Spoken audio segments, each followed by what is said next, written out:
Good morning. Welcome to Leadership Stories.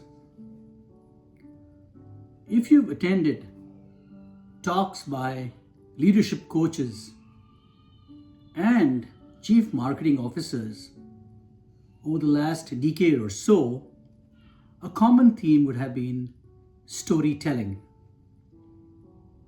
They would have told you how important storytelling is. But unfortunately, they are way off the mark. Just think about this. I have a sense of déjà vu when I enter a room with a large number of people seemingly very happy and talking to each other. The point is, are they really talking to each other or are they talking at each other? Are they selling something? Or you're in a meeting and everybody is nodding to what the speaker is saying. There is massive groupthink. There is no debate at all. The South Korean professor Byung-Chul Han, in his wonderful short book, The Silence of Narration, talks about this. He says that storytelling is dead and we are story selling these days. People are selling something all the time. Either they're selling a commodity, they're selling themselves, or they're selling an image of themselves to somebody else to meet commercial needs. So what's a story and why are stories so important? If you look at India or the Indian civilization, storytelling has always been integral to our lives. Right from when we were kids, we were told stories of the Ramayana, the Mahabharata, our great epics. These stories had everything.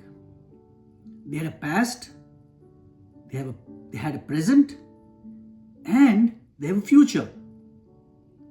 They had failure, they had success, they had rationality. There was sometimes a lack of logic. They were suspenseful. They were full of mystery. And that's what makes them great stories. There are several such examples. You can think of Homer's The Iliad or the Odyssey, which drove Greek civilization. So stories are all that and many more. Stories were very important or are very important because they keep people together. So Byung-Chul Han says that the campfire today is dead. People told stories that kept them together around a campfire, and that is gone. That is replaced by our phone screens, where we get instant, short pieces of information. And these short pieces of information are for the purpose of selling something and not binding us together. From an organizational point of view, why is storytelling so important? It is a well-known fact that stories build organizational culture. And that's why great organizations have great stories to tell. In India, you can think of the Tatas. There are any number of stories about J.R.D. Tata. From my city, Bengaluru, there are any number of stories that you hear about the great IT company Infosys and its legendary founder.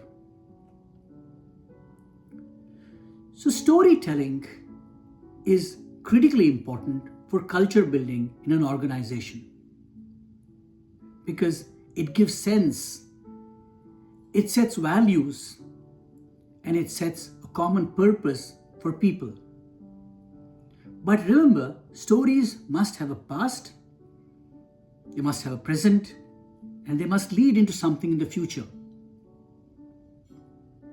The other day, the Prime Minister of India was in his home state of Gujarat at a place called Somnath. I bring it up because it's a fascinating story which began in 1026 CE, exactly 1,000 years ago to the day, when a marauder from the present Afghanistan cut through the deserts of India, the Thar Desert, and made a lightning and surprise attack on the great temple of Somnath. Well, after great slaughter and the death of many people, this great temple was flattened. But yet today it stands with a flag fluttering atop it. It tells you a story. It tells you a story of failure. It tells you a story of resilience. It tells you a story of toughness. And it tells you that Indians are a people are there to stay. And it tells you something about Indian culture.